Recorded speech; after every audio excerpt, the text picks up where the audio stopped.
Okay, my name is Yuri. I'm a solution director and co-founder of Hevelian. And today I'm going to talk about something that's making waves in healthcare. It's gamification. But let's just not view it as a new, trendy way of engaging patients, but instead let's see it as a rich source of clinical information, transforming how we approach healthcare. And that's a completely new topic I made just for this conference because I had a chance to review several startups, and what I noticed is that in many cases, besides some really amazing and brilliant attempts to introduce gamification, the captured health and wellness data is not is not just vision as a it's not viewed as a some clinical data, and also it's just stored and completely isolated within the same environment. It's not shared with any other system. So what I want to discuss today is how you could capture this health and wellness information, transform it to a clinical data, and also share it with others, and who actually benefits from that. So I would like to start with a little bit of background. So gamification is about applying game design principles to non-game environments to drive patient engagement, behavior change, and learning. And because gamification is not just about making healthcare fun, it's about making it effective. And that's a pretty big market. It's valued approximately $5 billion globally only this year. In scope of gamification, I will also discuss things like immersive experiences, telehealth, and augmented realities, because these are tools that are not just improving patient outcomes, they also transform the healthcare experience. And we will not discuss this in detail right now because we have not much time, but we will get back to this when we discuss our case study. So now you have some data from your gamified and virtualized experience, and you want to make it a part of the healthcare record. So who benefits from that? First of all, that's the patients. So patients always, that's a rule, like patients always want and need to have their health and wellness data to be part of their clinical record, because they always want to see how their activities in different applications, in different systems, affect their health in general. So it's not just about patients, also healthcare providers and insurance companies, they also have the same benefit, but together with seeing those activities, they also can see how these activities affect the patient care plan and affect the medications then take, and of course for insurance companies, how much money these medications cost. For the vendors of those gamified and virtualized experiences, there are really many benefits. First of all, you have some really unique clinical insights about healthcare data and about the patient. And these insights are really valuable for other systems as well. So they're valuable for healthcare providers, they're valuable for research facilities, for researchers, for public health organizations. So that's a really good opportunity to monetize this experience. And also, incorporating wellness data doesn't mean you just send data, you also pool it. So you can take data from other systems, something that has been already captured by somebody else, and you can personalize patient experience within your system to provide even better user experience. So I don't want really to talk, to get into technical details without making sure we have enough background. So let's talk about one of the products we implemented earlier this year for one of our customers. It was about providing virtualized gaming experience for a specific group of patients. These are ethnic minority women over 70 with diabetes. So the product was about providing virtual coaching for diabetes patients, together with some ability for online assessments, for virtual aerobics. There was also a cool feature where patients could build their avatars based on their self-perceptions, based on how they feel today, how they see themselves today. It also became a part of the clinical data later after some additional analytics.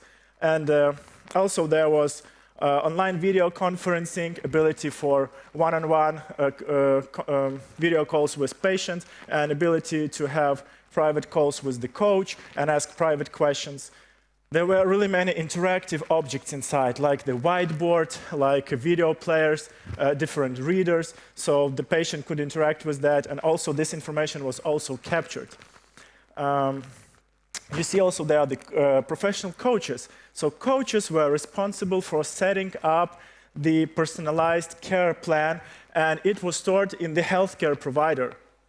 So this was stored in the healthcare provider as part of the healthcare plan for specific patients and executed in our gamified application using the gamification and virtual environment techniques we had there. And then all the data we captured there was transformed to a clinical data and stored back as part of that care plan, also as part of the encounters within that care plan. So please notice, individual health information goes to the healthcare provider. But also, we were working with population health information to have the overall picture of the results we get there. So we generated this population health information from all the data we had in the healthcare provider. We de-identified it, ran through some AI machine learning algorithms to produce reports, and we sent those reports to insurance companies. And this insurance company, specific insurance company, was paying for all this exercise. So these reports showed that 70% of the individual, the patients that participated in those group activities, they got better mental and physical health, which resulted in less medications they had to take. This is what was insurance company interested in, right? Less medication taken, less money paid. So here we have individual health data. Here we have population health data, de-identified one. We will get to de-identification process a bit later. Just please remember this, we don't have much time. So we had several technical challenges.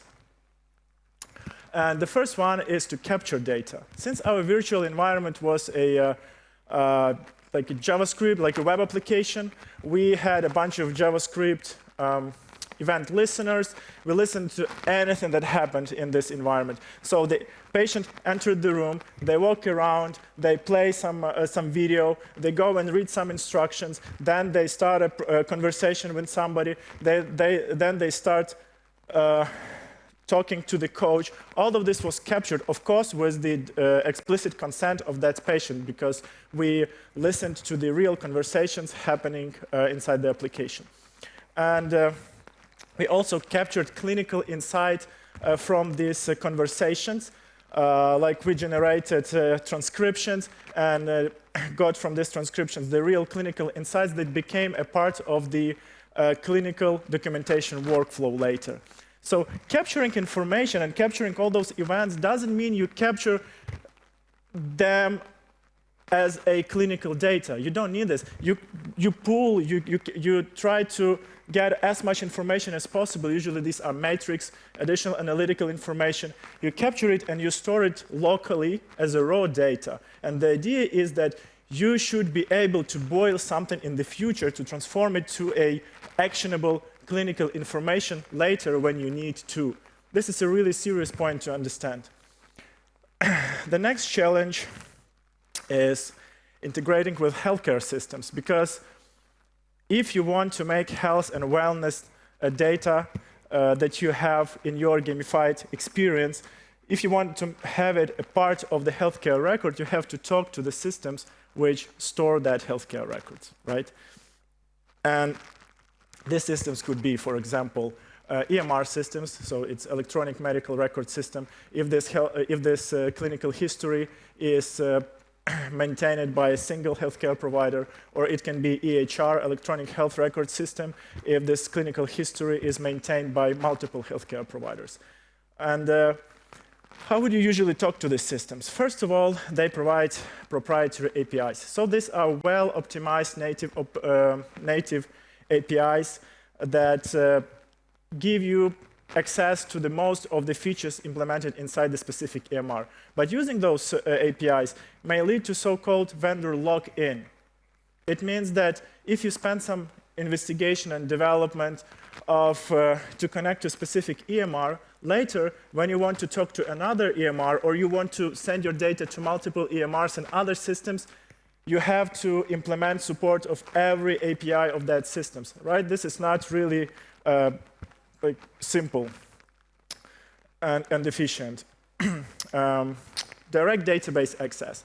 I would not say that direct database access can be used or should be used as it is, but usually it is used in conjunction with proprietary APIs. So when like native APIs do not provide you some operations that you want to do, you can be granted direct database access to that specific EMR system.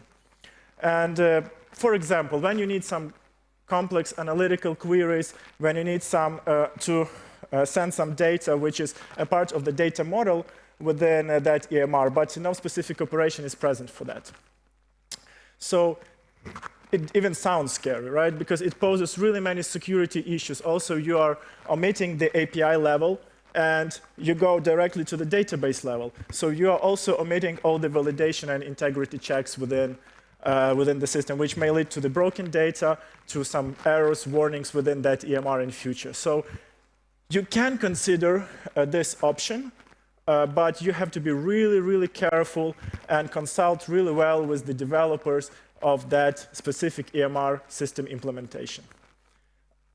I personally advocate for using standard protocols. Protocols like HL7, for example. I'm a member of the HL7 community, and our team participated in many investigations and design of the parts of the standard and reference implementations for different use cases. So HL7 standards is like a single language that all the systems are talking in, so to understand each other, right? This includes HL7 version 2, it includes CDA, and state-of-the-art is, for me, like standard for data exchange and interoperability called FHIR, F-H-I-R. So this is something that it's a completely different conversation, and unfortunately we don't have much time. But if you are looking for interoperability and data exchange with multiple systems, please definitely take a look at these technologies. Another option is gateway services. This is the simplest way and safest way for different providers of gamified experience to share their data, because they delegate this work to other systems. So usually gateway services are third-party integration systems that can capture data themselves, transform it, validate it, and send it to other systems. Of course, they will leverage standard protocols, proprietary APIs, direct database access where possible, but you can be sure they are doing this in the most safest way in a risk-free environment, because they already have an expertise and much experience in doing so in so many different use cases. Security measures, right? You have to make sure you're using some well-known standards for authentication and authorization, like OAuth 2, OpenID Connect, and for FHIR, there is extension over OpenID Connect for better fine-grained control over the resources you can work on, which is called Smart on FHIR. And you have to be sure that you're using encrypted network connections like SSL and TLS protocols to make sure that nobody in the middle can read your data and can transform it on the fly. No? So personal and sensitive data, this is something that everyone is really afraid of. When we're talking about these kinds of data, we are talking usually about PHI, it's personal health information, and PII, personal identifiable information.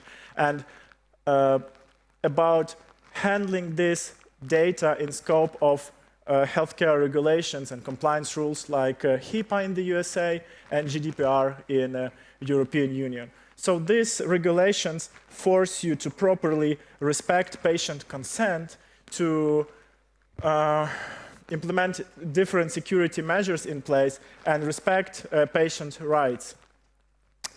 So usually, when you have, when you want to share the personal, individual health information, you send it directly to the system, and you have to ask for consent. But you can also de-identify it, and it becomes a part of the population health information. So in this case, de-identified data can be shared, and this makes sure, it makes you less dependent on those regulations, because there are no any consequences for sharing it, because there are not really many, it's not really much regulated because it's de-identified. So nobody can figure out who this data really belongs to. So unfortunately, this is a really, really cut version of the article I prepared again for this conference, and because I just had 15 minutes and we are out of time. But please, you have here the website, and you can get there. The blog has been published a minute ago, and you can open it and see some additional details. And also, we have a booth at the entrance, so I'm there. I will be waiting for any additional questions, because I'm really excited about this topic. I really think that it can improve the healthcare experience and patient engagement experience. So I will be waiting for you there. Thank you very much. Thank you for organizing this conference, and have a very nice end of this conference and day.